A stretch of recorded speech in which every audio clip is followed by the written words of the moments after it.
Bonjour à tous et bienvenue pour la matinale, l'émission quotidienne de CMC Markets qui débute à 10h. Je suis Nicolas Chéron, stratégiste pour vous servir et nous sommes aujourd'hui le vendredi 10 mars. Le titre du jour est « Les supports indiciels tiennent ». En effet, que ce soit sur le CAC 40 où nous avons travaillé la zone des 4935 points ces deux dernières séances, que ce soit le DAX qui a bien tenu la zone des 11 900 points, que ce soit le S&P 500 qui a bien réagi sur les 2360 points, eh bien tous les supports indiqués hier ont tenu et ont permis des relances haussières en direction des plus hauts annuels sur la plupart des indices, et on a même des indices qui font de nouveaux records annuels ce jour, et notamment un indice dont nous avons parlé hier dans l'outil de reconnaissance de figures graphiques de la plateforme de CMC Markets. C'est bien évidemment l'Eurostoxx qui était dans un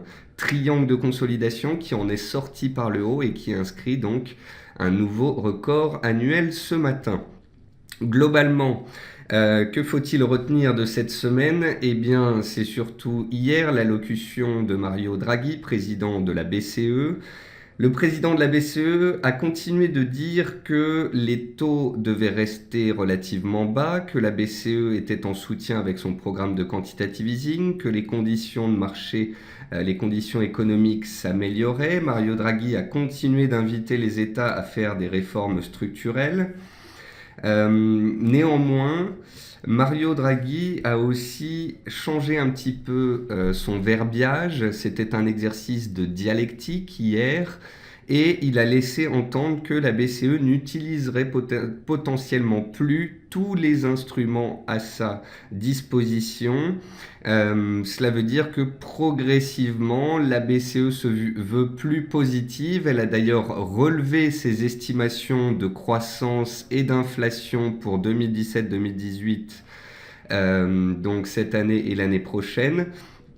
Et ça a démontré aux opérateurs que les taux pourraient ne pas rester bas non plus très longtemps et que le programme de quantitative easing pourrait tout de même ralentir en 2018, voire s'arrêter si les conditions s'amélioraient. Alors qu'est-ce que cela a engendré sur les marchés ? Eh bien cela a engendré un regain d'intérêt pour le secteur bancaire notamment. Les bancaires qui continuent de tirer cette semaine alors que l'énergie pesait sur les indices boursiers suite au décalage baissier du pétrole WTI mercredi. On est passé en effet sous les $50. Et malgré tout, malgré ce secteur pétrolier qui pèse, eh bien, les bancaires tirent. Ce matin, elles sont encore en hausse. Et c'est la raison pour laquelle on a un sentiment toujours positif sur ces marchés en cette fin de semaine. Néanmoins, cela ne nous empêche pas d'être prudents, puisque cet après-midi, nous avons rendez-vous avec le NFP, les Non-Farm Payroll, c'est-à-dire les chiffres mensuels de l'emploi aux États-Unis. Ce sera à 14h30. On fera donc un live à partir de 14h15. Je mettrai comme d'habitude le lien pour s'inscrire sur Twitter ainsi que sur la plateforme de CMC Markets. Voilà donc pour cette introduction. Je salue tous ceux qui viennent de nous rejoindre en cours de route et je salue également tous ceux qui nous regardent sur YouTube. Avant toute chose, un avertissement sur les risques concernant le caractère purement informatif de cette présentation et les CFD à risque limité. Je vous invite à en prendre note. Vous pouvez utiliser les fonctions de chat et de questions-réponses en haut de votre écran pour pouvoir converser avec moi.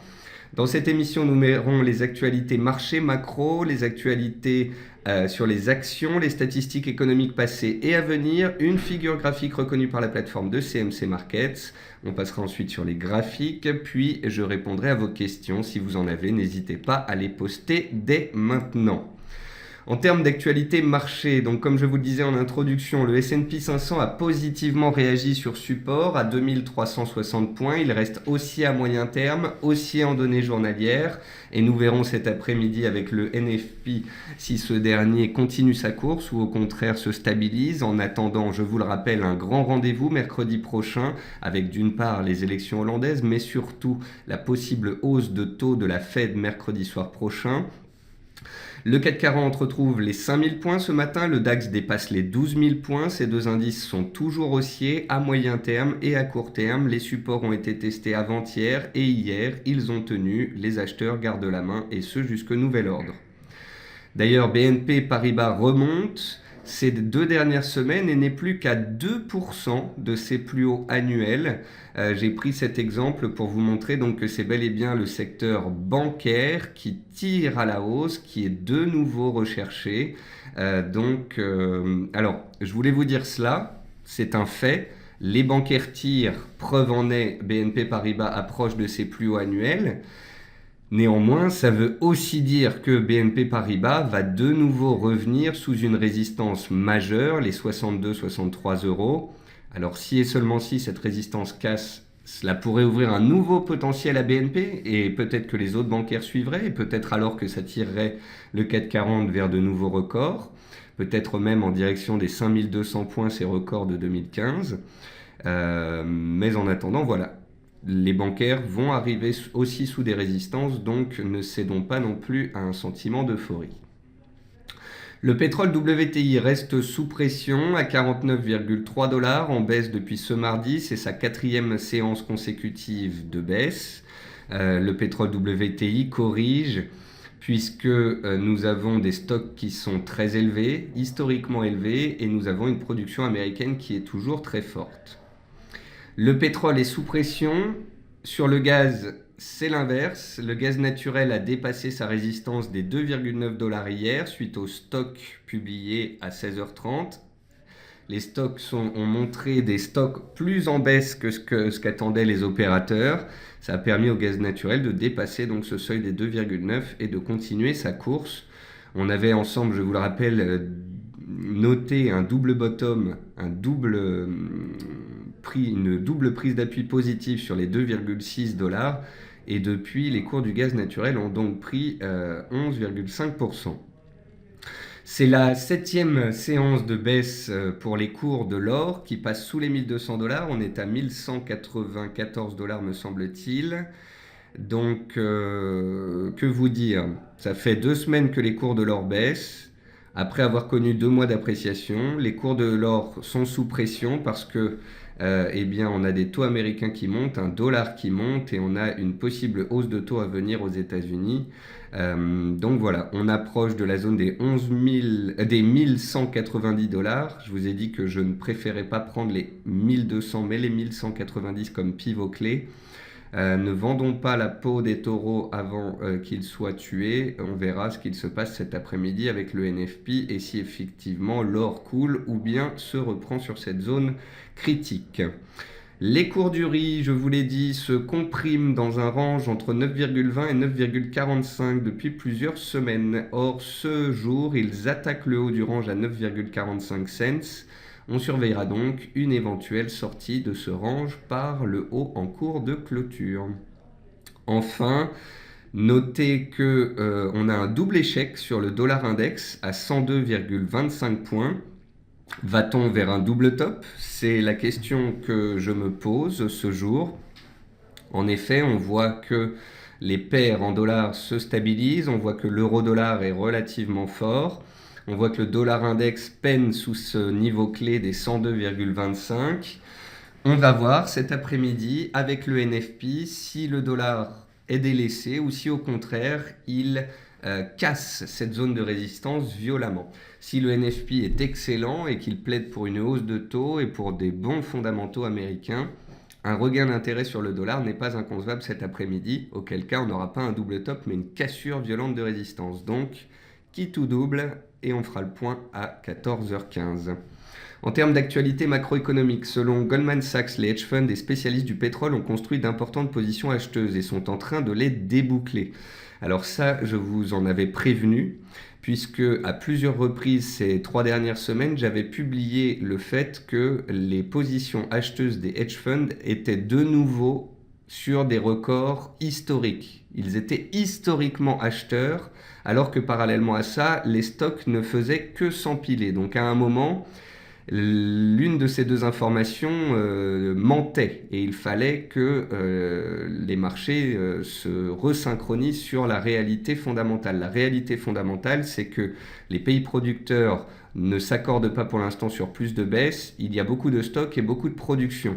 Donc on avait surtout des fondamentaux dégradés et les hedge funds ont finalement donc coupé leur position acheteuse et fait chuter les cours du pétrole. Hier, Mario Draghi a rappelé que la devise de l'Allemagne est l'euro. La BCE est indépendante comme le statut des traités européens. Le taux de change de l'euro est déterminé par les forces du marché. Mario Draghi veut dire par là que la BCE ne fait pas de manipulation de marché, que l'Allemagne est dans l'euro et que la zone euro est unifiée. Voilà. Et il a dit ça surtout par rapport à des critiques venant des États-Unis. Tout élément inflationniste est de nature à contraindre Mario Draghi à calmer les pressions sur les taux courts, ce qui est positif pour la marge d'intérêt de l'industrie bancaire. Donc c'est ce que je vous expliquais. On a une inflation qui remonte. Mario Draghi nous a quand même dit que l'inflation core ne bougeait pas. Mais la BCE a tout de même relevé quand même ses prévisions d'inflation à venir. Donc c'est qu'elle note quand même des pressions inflationnistes. S'il y a des pressions inflationnistes, c'est que le quantitative easing pourrait être abaissé. Et donc tout cela est positif pour le secteur bancaire. Côté entreprise, UBS a revu en baisse de 102 millions de francs suisses son bénéfice 2016 pour intégrer le règlement d'un litige. Atos va faire pour la première fois son entrée dans le CAC 40 le 20 mars en remplacement de la foncière Klépierre. Lafarge a été invité à la prudence quant à sa possible participation à la construction du mur projeté par Donald Trump entre le Mexique et les USA. Donc c'est François Hollande, le président français, et Jean-Marc Ayrault qui ont tous les deux invité Lafarge à faire attention. Il me semble tout de même que c'est Lafarge qui, en ce moment, est attaquée parce qu'elle a justement financé potentiellement des groupes en Syrie. Donc je me pose tout simplement la question, pourquoi est-ce que désormais le président et Jean-Marc Ayrault invitent Lafarge à la prudence pour le Mexique et les USA alors qu'ils ne l'avaient pas fait pour la Syrie? Concernant SPI, SPI a enregistré un recul de sa production en 2016 à 5,14 milliards d'euros, mais dit s'attendre à une hausse en 2017. Donc j'ai ce matin quelqu'un sur Twitter qui me disait SPI a augmenté son bénéfice net, il a été quadruplé, pourquoi est-ce qu'elle baisse? Eh bien tout simplement parce que son chiffre d'affaires baisse et ça, ce n'est pas de nature à plaire aux opérateurs. Dans les meilleures et les moins bonnes performances du CAC 40, que pouvez-vous noter? La plus forte baisse, c'est Klépierre, moins 1,52, puisqu'elle va sortir du CAC 40. On retrouve également Carrefour, toujours sous pression après ses résultats publiés hier. Et dans les hausses, eh bien, nous avons BNP, Sogé, Crédit Agricole, les trois bancaires françaises. Et malgré la pression toujours en place sur les cours du pétrole, on notera que Total gagne ce jour 1%. Donc l'énergie et les bancaires qui tirent, c'est bien évidemment donc la résultante, un CAC en hausse. Côté statistiques passées, les prêts immobiliers ont augmenté de 0,5% en Australie contre des attentes négatives à 0,9%. La production industrielle française est ressortie ce matin en baisse de 0,3% contre des estimations positives à 0,6%. Ce jour, à 10h30, production industrielle en Angleterre. À 14h30, les chiffres de l'emploi au Canada et aux États-Unis, raison pour laquelle on fera un live à 14h15. Et puis pour finir cette première partie d'émission, une figure graphique reconnue par la plateforme de CMC Markets.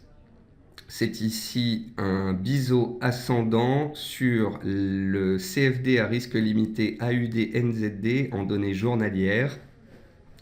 Souvenez-vous, on avait noté un biseau ascendant sur Vallourec l'année dernière qui avait duré pendant des mois avant que finalement on en sorte par le bas. Donc ce biseau vous délivre deux informations. La première, on est dans une tendance haussière, on est dans ce biseau et tant qu'on en restera dedans, on peut continuer de grimper. La deuxième information, c'est que si on venait à un moment donné à casser la borne basse de ce biseau, eh bien une consolidation, une correction pourrait intervenir. Donc voilà, ce biseau nous sert d'une part à cadrer la hausse et d'autre part à être alerté le jour d'une possible baisse. On va passer sur la plateforme de CMC Markets et on commence comme tous les matins avec les indices. Alors je lis en même temps vos questions. Robert me dit bonjour Nicolas, le fait que les hedge funds pensent à 100% que les taux seront montés, le contraire serait-il pas une surprise quand on sait que la Fed n'aime pas surprendre les opérateurs? Alors, Robert, effectivement, plus les statistiques ont été publiées cette semaine, plus la probabilité d'une hausse de taux a augmenté. La probabilité d'une hausse de taux pour mars est désormais de 100%. Il y a donc de très grandes chances que les taux soient montés mercredi. Même si, même si on n'a pas eu des Fed Funds au-dessus de 70% pendant plusieurs mois, simplement pendant quelques semaines, eh bien, entre la couverture des médias, entre les dires de Janet Yellen, j'ai tendance à penser désormais que c'est une très forte possibilité. Après, ce qui importe, c'est la réaction du marché. Parce que la Fed monterait ses taux, les indices ne vont pas forcément baisser, le dollar ne va pas forcément monter. Il faudra faire très attention parce que les marchés ont potentiellement anticipé cette hausse de taux.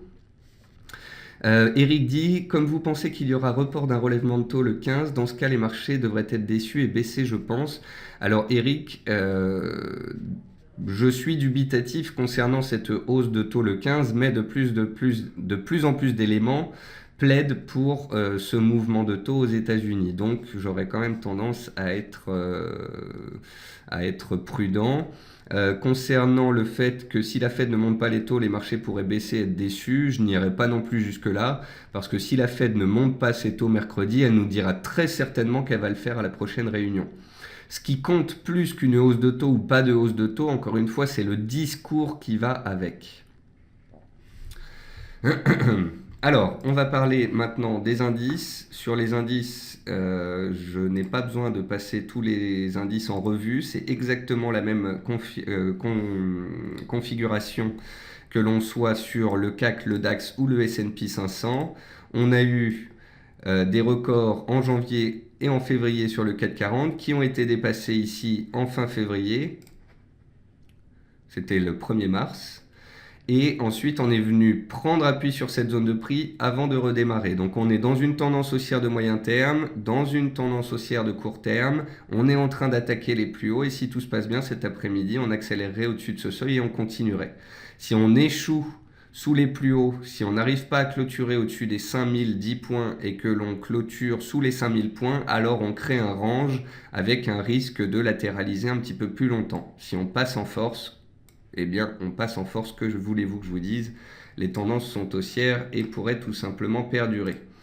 On va regarder ce que cela donne sur le Dow Jones. Donc, vous voyez, on a à chaque fois un mouvement haussier et puis un mouvement de latéralisation. Là, on a eu à très court terme un mouvement haussier.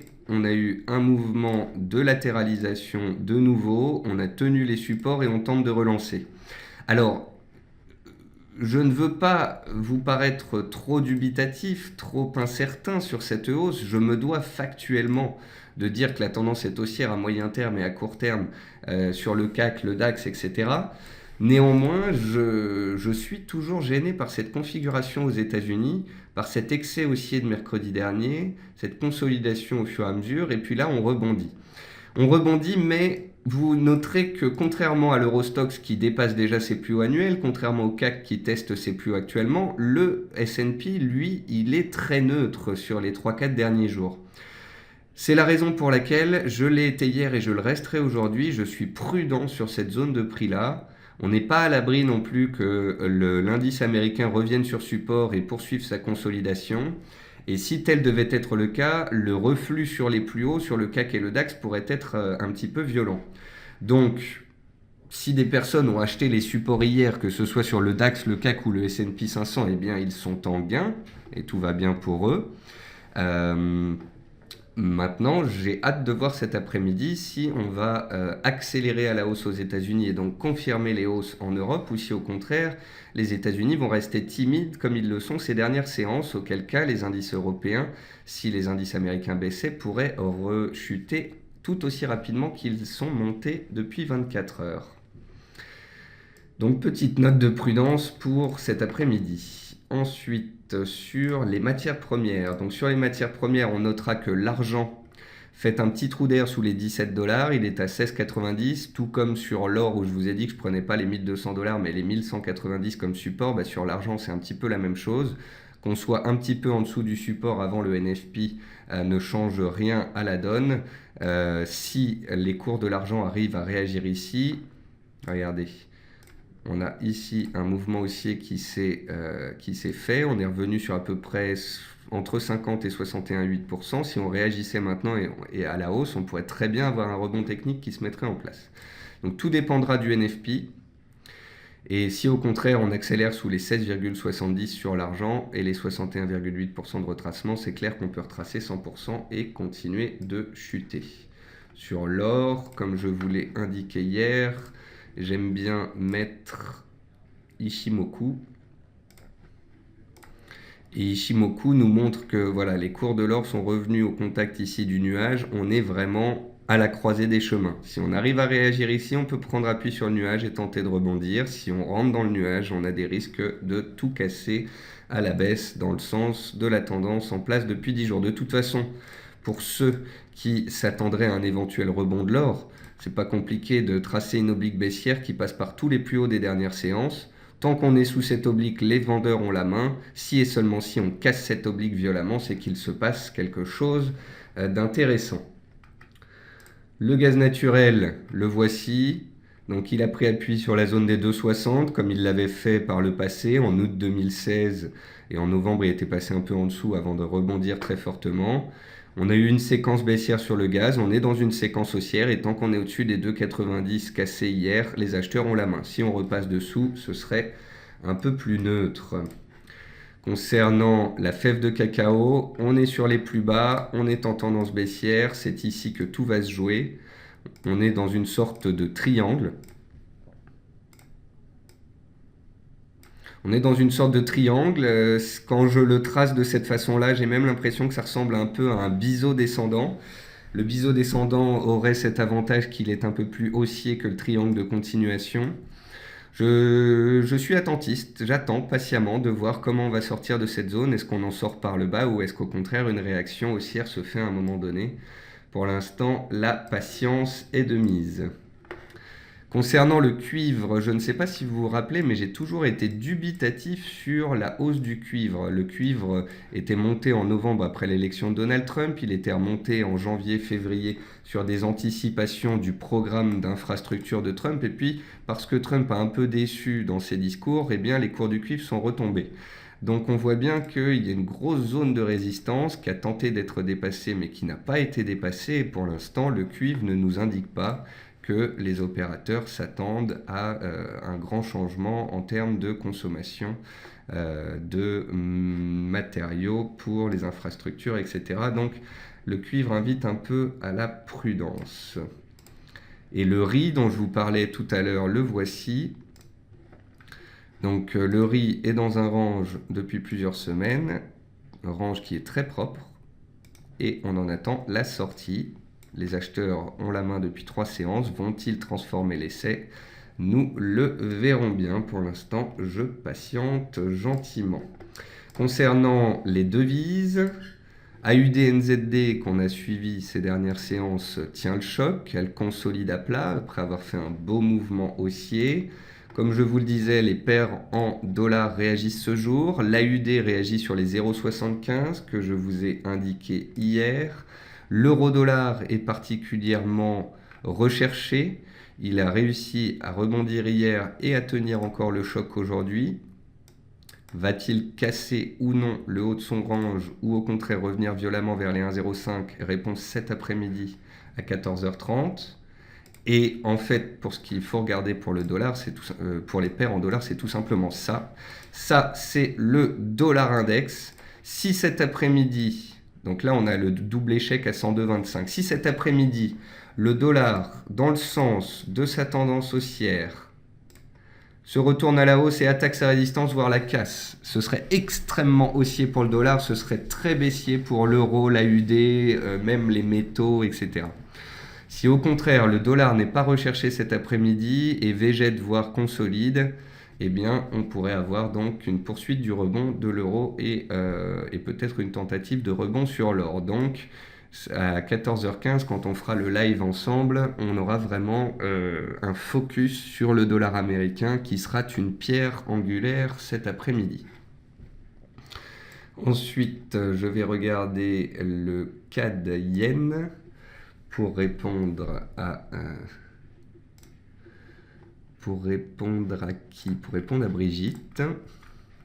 Donc Brigitte me dit, pouvez-vous dire un mot sur le CAD Yen? J'ai payé cette paire malgré le pétrole car je crois qu'il ne repassera pas sous les 50, mais j'ai des gros doutes à présent. Juste une petite indication de votre part. Bah écoutez Brigitte, tout simplement, hier je vous ai fait une petite analyse de cette paire. Je vous ai expliqué que le CAD Yen n'était pas la plus forte des paires en Yen, c'était plutôt l'USD Yen et l'Euro Yen qui surperformaient. Je vous ai expliqué que si le pétrole restait sous pression, le CAD Yen aurait du mal à beaucoup s'apprécier. Néanmoins, le pétrole s'est stabilisé hier, il ne baisse pas non plus trop fortement aujourd'hui et les paires en Yen grimpent, donc ça permet quand même au CAD Yen de remonter. Si selon vous, et c'est très bien que vous ayez votre propre stratégie et votre propre avis, si selon vous les cours du pétrole ne vont pas baisser beaucoup plus et au contraire se stabiliser et donc permettre au CAD de se reprendre, alors il est tout à fait légitime que vous ayez cette stratégie d'être à l'achat sur le CAD Yen. En plus, si je ne me trompe pas, vous m'avez posé la question hier, ça veut dire que vous étiez déjà à l'achat hier. Donc vous êtes désormais en gain et vous pouvez tout à fait gérer votre position. Donc je ne puis vous dire d'autre que nous avons fait ici une belle réaction, un petit double test ici sous les 85. Et pour l'instant, les acheteurs se sont présentés sur cette zone de support et gardent la main à court terme. Donc les acheteurs ont la main. Voilà.